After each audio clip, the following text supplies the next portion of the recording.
Halo teman-teman, selamat datang di channel Info Militer. Amerika Serikat sedang bergerak maju dalam pengembangan bom nuklir baru. Adalah hal ini menjadi penyebab kekhawatiran bagi Rusia dan Tiongkok dalam rangkaian peristiwa yang mengkhawatirkan peristiwa global. Masalah nuklir muncul kembali sebagai tema sentral dalam politik internasional, menunjukkan aspek yang lebih parah dan berbahaya. Menteri Warisan Israel Amahai Eliyahu mengakui bahwa penggunaan bom nuklir di jalur Gaza bisa menjadi pilihan yang dipertimbangkan. Pada saat yang sama, Presiden Rusia Vladimir Putin telah menyetujui undang-undang untuk membatalkan ratifikasi dari perjanjian yang melarang pengujian nuklir sebagai tindakan balasan. Negara Amerika Serikat telah memperkirakan jumlah kemungkinan korban dalam kemungkinan serangan nuklir diarahkan ke Moskow dan St. Petersburg jika dianggap perlu. Pada tanggal 27 Oktober, Pentagon mengungkapkan rencananya untuk membuat bom nuklir canggih gravitasi yang kekuatannya akan melebihi 24 kali lebih besar dari bom yang dijatuhkan Hiroshima. Tapi seperti apa bom baru itu? Nuklir Amerika, karena Pentagon telah membuat keputusan ini, dan apa adalah kemungkinan bahwa ini mematikan bom digunakan terhadap negara manapun musuh? Jangan khawatir, aku akan menceritakannya di sini. Saya jelaskan, Tuan. Musik. Sepanjang pengembangan bom udara B611 pada tahun 2017, Administrasi Nasional Keamanan Nuklir (ANSA) mengungkapkan rencananya untuk masa depan pengembangan senjata nuklir taktis dan ditujukan secara strategis pada kekuatan udara. Diproyeksikan sepanjang 2 dekade berikutnya akan terus berlanjut dan akan meningkatkan pembangkit listrik tenaga nuklir arenal yang ada sesuai dengan kebutuhan yang akan ditentukan. Tahun 2037 dijadwalkan akan dimulai pengembangan versi baru dari bom B61 yang akan menjadi B6113 dan akan menjadi beroperasi pada tahun 2050. Namun, pada tanggal 27 pada bulan Oktober, Pentagon mengumumkan secara resmi pelaksanaan suatu rencana baru dilaporkan telah dilakukan baru-baru ini. Para ahli dari Departemen Militer dan NNSA telah menganalisis situasi saat ini dan mengevaluasi kemungkinan skenario masa depan selain pencarian strategi untuk melanjutkan pembangunan senjata nuklir sebagai respon terhadap perubahan situasi politik dan militer dan munculnya ancaman baru.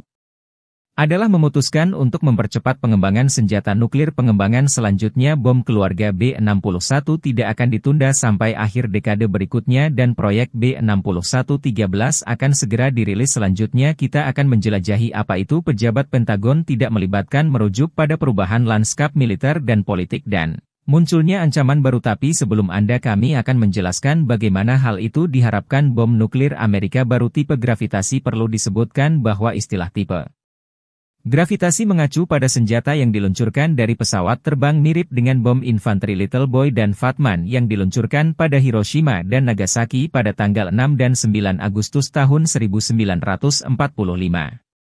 Masing-masing, meskipun belum diketahui mereka mengetahui semua detail teknisnya bom udara masa depan yang baru-baru ini publikasi resmi memberi kita tinjauan umum gagasan utama dari proyek baru yang memungkinkan kita merumuskan hipotesis dan kesimpulan itu. Penting perlu dicatat bahwa bom ini tidak diharapkan menggabungkan inovasi radikal desain dasar senjata. Termonuklir masih tetap ada pada dasarnya, tidak berubah sejak 1 Maret tanggal 1954 di mana Amerika Serikat melakukan uji bom Bravo dari 15 megaton yang terdiri dari deuterium yuridalitium. Nanti tanggal 22 November 1955 Uni Soviet meledakkan bom termonuklir 2 tahap pertama RDS-37 di lokasi uji coba Semipalatinsk mencapai kekuatan 1,7 megaton. Ledakan ini mengakibatkan penghancuran hampir setengah dari situs pengujian diskusi di B6113. Umumnya berkisar pada penggunaan metode ion dan komponen yang sudah telah diuji dalam beberapa versi pompa B61 sebelumnya. Yang baru versi B61 akan dikembangkan pada dasar desain yang ada dan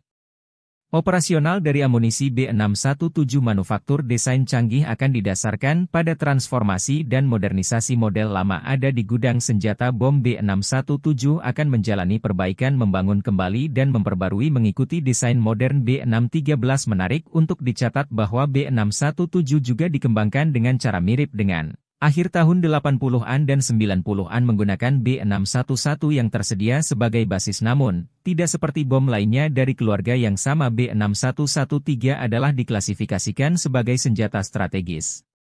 Menurut laporan Pentagon, tidak ada perubahan signifikan yang diharapkan dalam desain asli bom tersebut, adalah versi baru mungkin akan tetap bentuk aerodinamis memanjang dengan sirip dan kemudi ekor dalam hal penampilan dan ukuran B611 akan mirip ke B611 yang baru-baru ini diperkenalkan dengan panjang sekitar 3,6 m diameter. 330 mm dan berat antara 300 dan 400 kg. Diantisipasi bahwa B611 akan menggunakan pot pengisian yang sama seperti B617 sudah baik tidak berubah atau dimodifikasi minimum. Kemungkinan besar. Mekanisme detonasi dengan pilihan kontak dan detonasi ketinggian tinggi. Selain itu, sistem akan digabungkan tindakan pengendalian modern perlindungan DLL. Salah satu tujuannya kunci dari proyek ini adalah untuk meningkatkan ketepatan dalam dampak. Tujuan teknologi yang relevan akan diwarisi dari model yang ada. B611 menurut informasi yang tersedia pompa dilengkapi dengan sistem satelit dan navigasi inersia juga seperti halnya kemudi. Perangkat ini memungkinkan bom menyesuaikan lintasannya selama musim gugur, meminimalkan margin kesalahan. Saat ini B617 adalah ini diklasifikasikan sebagai amunisi strategis dan gunakan hanya dengan bomber B2A jarak jauh. Diharapkan bom baru diberikan pada waktu yang diharapkan untuk pengembangan dan penerapannya juga kompatibel dengan masa depan pesawat pembom B-21. Sekarang mari kita analisis mengapa Pentagon telah memutuskan untuk memodifikasi begitu drastis rencana mereka untuk pengembangan senjata nuklir bertujuan untuk menerapkan sebuah proyek secepatnya.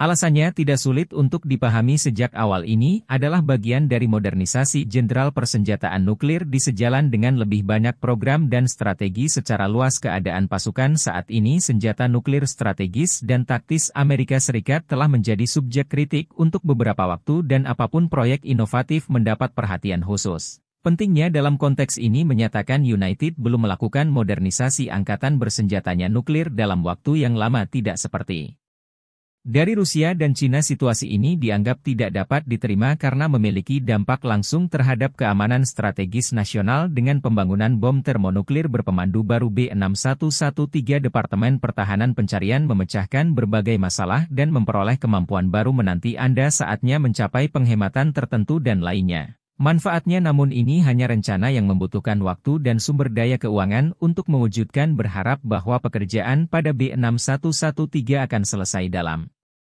beberapa tahun mendatang dan untuk pada akhir dekade ini bom ini bisa memenuhi semua kebutuhan modernisasi dan pembaruan. Bahasa Inggris gudang senjata. Namun itu penting menganggap bahwa masih belum pasti jika semua rencana tersebut dapat dilaksanakan dalam jangka waktu yang wajar dan tanpa biaya tambahan. Tidak diketahui bagaimana konteks global dan jika B611 akan berada di memenuhi harapan dan kebutuhan pelanggan pada saat itu. Dari integrasinya ke dalam unit-unit operasional, banyak petugas dan ahli militer di Amerika Serikat mempertimbangkan bahwa pengembangan bom B611 merupakan sebuah langkah positif meskipun sederhana dalam strategi persenjataannya. Seperti yang baru-baru ini disorot oleh Komisi Kebijakan Strategis, Tiongkok dan Rusia bergerak maju dalam perlombaan senjata yang cukup besar meskipun Amerika Serikat tampaknya tertinggal. Dalam menghadapi ancaman ini, cara efektif yang perlu dilakukan untuk menerapkannya transformasi mendalam dan penting dalam kebijakan pencegahan negara. Beberapa politisi dan pakar militer mereka percaya bahwa negara saat ini menemukan dirinya dalam posisi yang tidak menguntungkan mengenai Tiongkok dan Rusia di bidang senjata nuklir merupakan aspek penting untuk keamanan strategis nasional. Mereka menganggap bom B611 bukan cukup untuk mengatasi kesenjangan ini namun dampaknya sudah diperhitungkan. Menghancurkan serangan hipotetis dengan bom ini di atas Moskow, sebuah kota dengan diperkirakan 12,6 juta penduduk. Siapa yang bisa mati? Sekitar 48 orang terluka, 88 kerusakannya juga akan meluas karena radioaktivitas mempengaruhi serius mereka yang ada di dalam radius 3 km dan meningkat secara signifikan, meningkatkan risiko kanker untuk para penyintas jika terjadi serangan serupa di St.